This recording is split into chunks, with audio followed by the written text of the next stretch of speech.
when the dark clouds sweep over and the path fades in the wood and the way is not for me to see.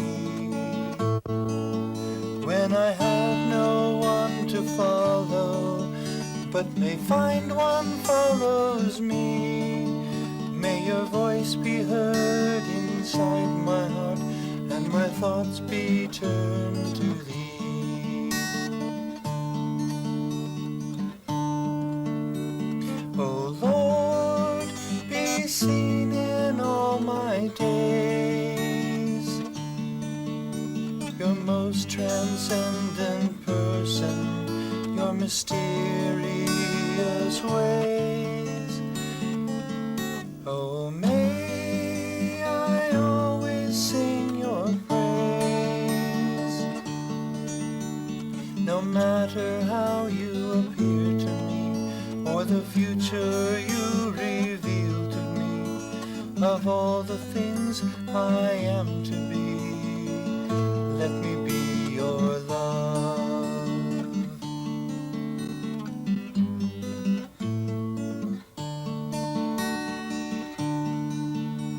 You weave my life together in threads both dark and light, with others who, like me, live in the night. It seems we all are seeking a new day in the sun, a future and a remembering of where we were when this time was begun. Oh Lord, be seen in all my days, your most transcendent person, your mysterious ways. Oh, may I always sing your praise, no matter how you appear to me, or the future you reveal to me, of all the things I am to be, let me be your love.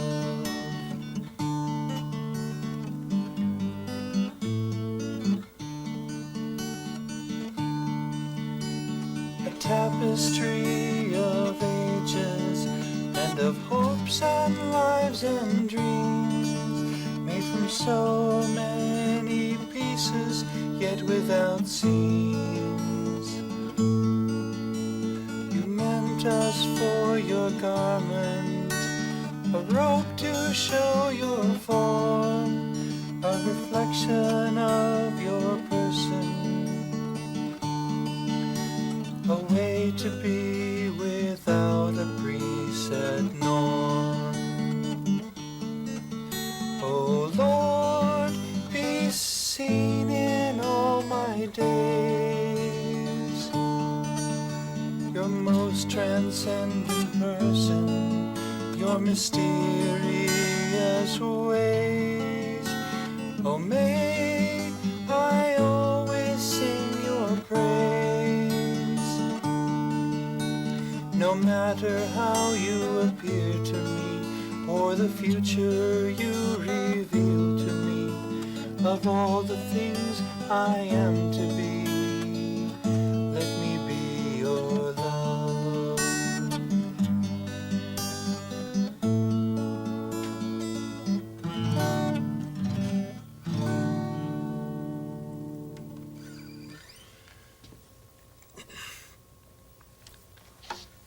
Some of us use the word God. Some of us use other words. In every case, however, we're trying to speak of a person who is beyond our comprehension. A person who is so powerful that I can't think of anything that God couldn't do. A person who is so wise that I can't think of anything God wouldn't know. A person who is so present that I can't think of anywhere God wouldn't be.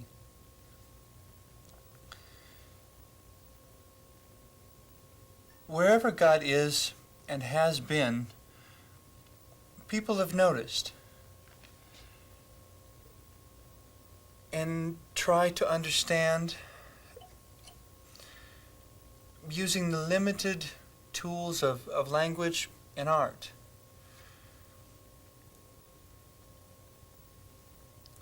Let's explore other ways of perceiving God. Today I have a guest on the show, a friend of mine named Valerie Muldevan, who is a metaphysical consultant. So I thought we'd discuss some of these ideas. How are we doing today, Valerie? Oh, I'm just fine. Is this a new habit? I love it. It's wonderful. When you hear the words God or spirituality, can you tell something about your own faith, I guess? In that faith doesn't necessarily have to refer to God in the sense that I suppose a lot of us were raised with. The understanding that a lot of us were raised with. Mm-hmm, right. That Christian Judeo concept of God being an old man with a beard. Mm. Yeah, I never liked that one. Although I love old men with beards. To me, my higher power, I use a concept in visualizations. I use visualizations a lot when I do my metaphysical work. And I use a visualization of like a big ball of light.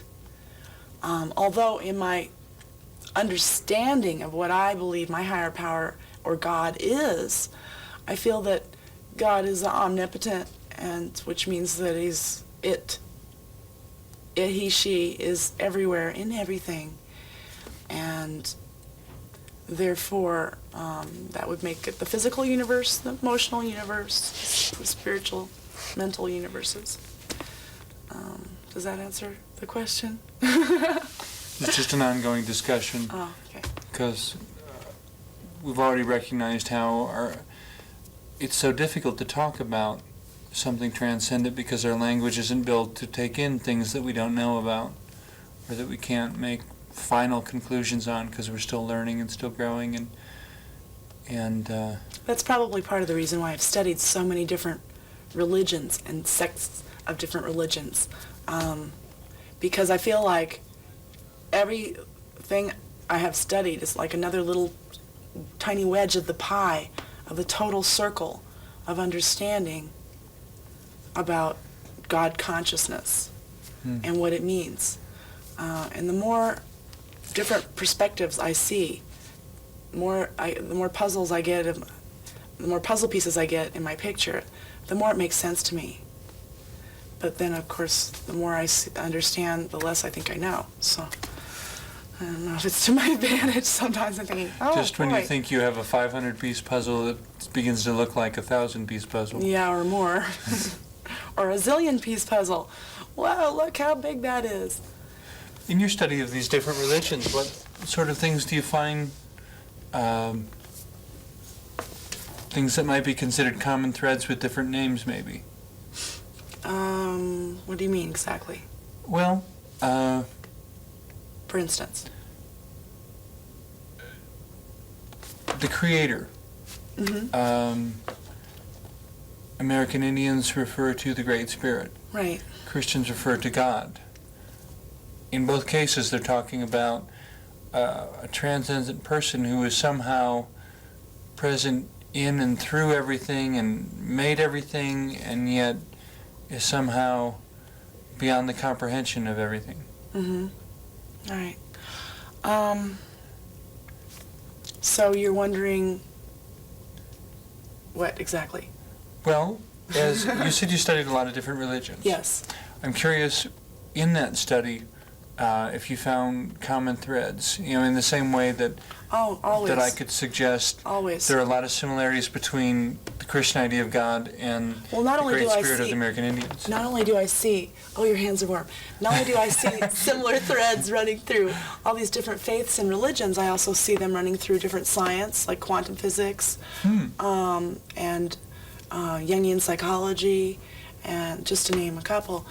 What are the common threads you see running through there? Or an example of one? Let's look at transactional analysis, for instance. Adult, parent, child. Native American philosophy, they use the grandparents, parents, children. And they've used that triune for, as long as they've been in North America. And the Great White Spirit is another thing the Native Americans talk about. He was very definitely in a lot of people's mind Jesus Christ.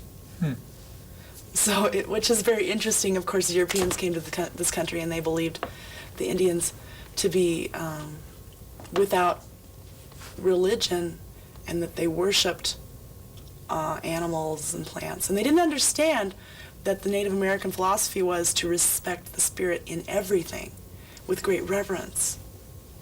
Because European Christianity had lost a lot of that concept of the God energy in everything and that reverence.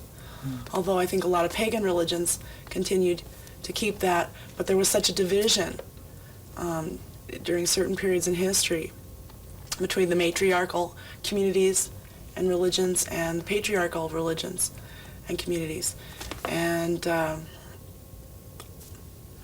in my understanding of the bigger scope, I understand gender, orientation, the physical characteristics of people to be things that are limited to this life. And it doesn't make a lot of sense to me, I guess, to make a lot of fuss over whether it's a man or a woman who's running things. Just let it be the person who can run things well. When this life is over, I don't expect to leave this world being specifically a man or a woman. I mean, I'm going to be a person in some sense. Yes. But the point being, if it's only a temporary situation, why make such a fuss over it? Well, people are conditioned to roles in this life, and this is what I believe. And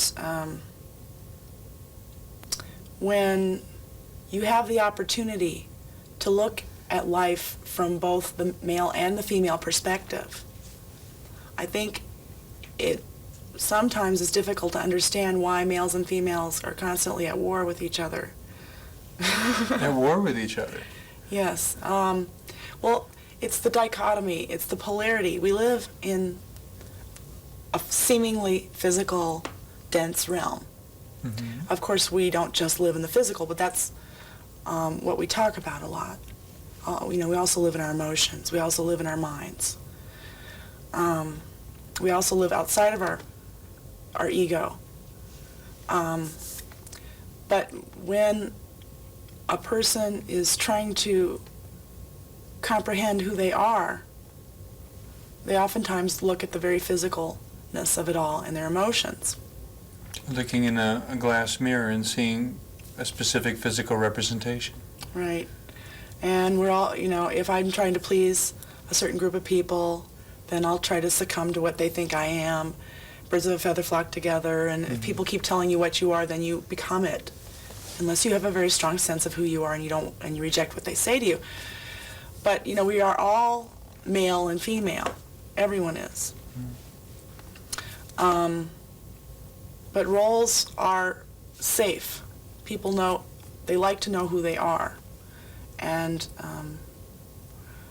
the polarity that goes on in the physical realm has a lot to do with our life lessons. There's black, there's white, but the thing we always have to remember is that there's really just a lot of different shades of gray. Some of them are very, very light, and some of them are very, very dark. And As children, I think we're often taught that this is black and this is white because it's much easier to teach children in absolute terms. As we get older... It's much easier to teach anything in absolute terms. Right. It's just a lot less complicated. And then when we get older, we begin to comprehend the different gradual shifts in polarity and how subtly everything is gray. And in a way, this is very positive and it's helpful to us because then we can see this continuous thread through everything. But on the other hand, we tend to lose our idealism, which we really need. People need goals to pursue. To have the ideal perfection, even while we accept that we live in a world where it's all but unattainable. Right. Can never quite reach it. It's like us looking at the sun. I expressed it to someone once as when you're in an archery course, you might know that this is the first time in your life you've ever picked up a bow and arrow. And probably you would be pretty foolish to think that on the first try with no practice whatsoever you're going to hit a bullseye. Nevertheless, it wouldn't make any sense to aim for anything else. Kind of reminds me of moths. How they always go for light. But once they get there, it kills them. It burns them up. I don't know if that's quite the same as what I was saying. But the point is that maybe an ideal is just best left as something to focus on and not to... it's good to give direction Right. without ever being a good place to land. Yeah, it's definitely a concept that you're reaching towards as strongly as possible. But it reminds me of the mythology about Zeus and how he had intercourse with one of the, was it a mortal or a demigoddess? I can't remember which, but it killed her. It was just a little too intense. Just couldn't quite handle the concept. Her being, it was just too much for her being. It was too pure. It was too ideal. And we don't live... In the same way that pure oxygen isn't good for people. Right, exactly. And we live in a lot of gray. We don't live in idealism. That's where idealism, that's where our minds come in. We can visualize things and attain our goals. But we're not here in the physical to be in absolutes. We're here to learn tolerance and to learn whatever our life lessons are through our challenges in this life. That's what I believe. But we need the ideals to give direction to our lives. Values, strengths, weaknesses. Values. So another way to put it might be that some things make better fantasies than realities. I don't know, that could be a little cynical. In terms of spirituality, I recall in one of our earlier conversations, you said something about, I think you called it a martial arts metaphor? Oh, okay. And I wasn't quite sure I understood what you meant by that. All right. We were talking about the concept of how a person... okay. First of all, I would identify myself in my dogma as being an initiate or an adept in a very general sense. Okay. I believe that when a person's on their spiritual path in a very simple way, that everyone is basically on the same, they have the same number of tests or similar kinds of tests along this path. It's like an obstacle course. By initiate, you mean? It's like an obstacle course, that initiation, that initiations that you like go an through. Initiation. Right. And it really doesn't have anything to do with religion, politics of any kind. It has to do... You're referring to institutionalized religion? Right. It has to do with the archetypes and the patterns and the flow and ebb of energy in the physical, emotional, and spiritual, mental realms that have to do with our life lessons on this planet. Although those things have influenced religion, but religion is secondhand to how we are influenced directly. And religion will never be an acceptable substitute for taking responsibility for your own spiritual health. I'm afraid I've seen too many people try to do that, where it becomes something they do on Sundays, and they really don't think about their spiritual health. You know, it's like the energy and the decisions come through another person before they get to you. Yeah. And that's just not necessary. Everyone has the same ability to connect with their higher power and to be on their path and to get guidance. But it's also not even healthy, because there's no way that other person could know what's best for you. They don't know you. The concept, can work. I mean, people do need guides, and they do need counselors, and it's nice that if other people have gone through these initiations, that you get feedback from them and wisdom from them. It's different to receive guidance than to receive directions. Yeah, sometimes I mean, there are a lot of people that I've learned from, and I find very often that I think more clearly when I'm in dialogue with someone, but everything that I'm offered, I have to measure against who I am and what my experience has been. And yet there are a lot of things that are very similar, but almost nothing that is exactly the same for me as it is for someone else. Right. Right. People, I believe that we're all more the same than we are different. But that's kind of how you look at a cup. That's half water and half air, yeah. Is it half full or is it half empty? Right. And that's just my perception and my point of view. And both sides both cases are true. It is half full and it is half empty. Right. So. But then it's only empty with what? At any rate. It has air in it, it's not really empty at all. At any rate. To end on a light note, I recall a placard I saw someplace that basically said, when you're up to your ass in alligators, it's difficult to remember the original job was to drain the swamp. Thank you. Thank you for joining us. Thank you.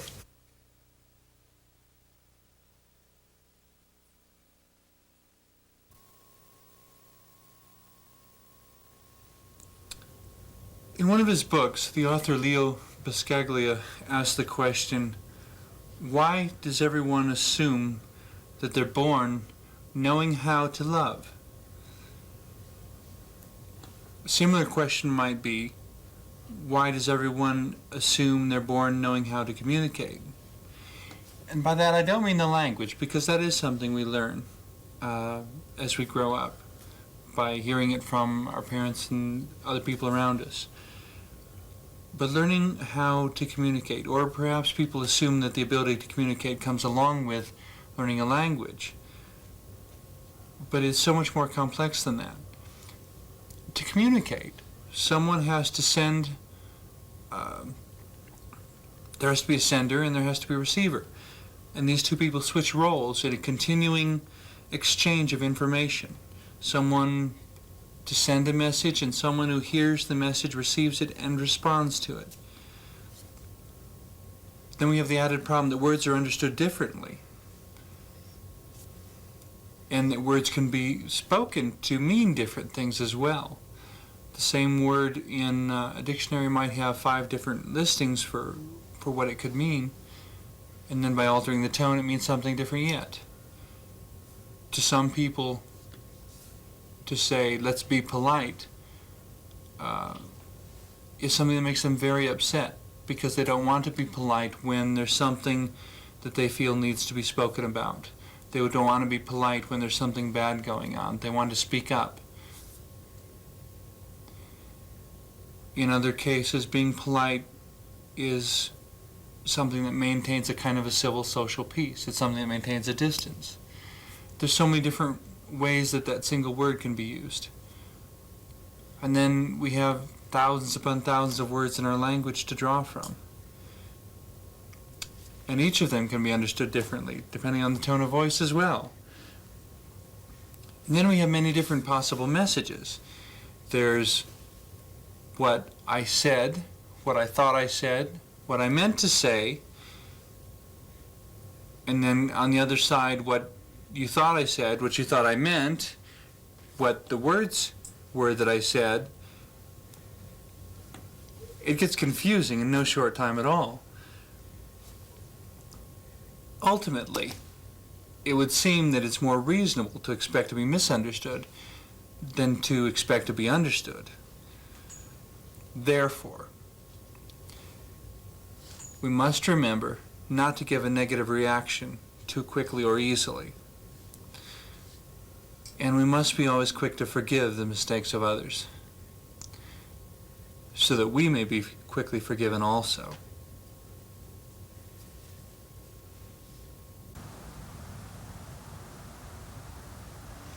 Thank you for joining us. And now may you be blessed with love and peace in the pursuit of your own dreams and in all your dealings with the diversity of humanity around you. Amen.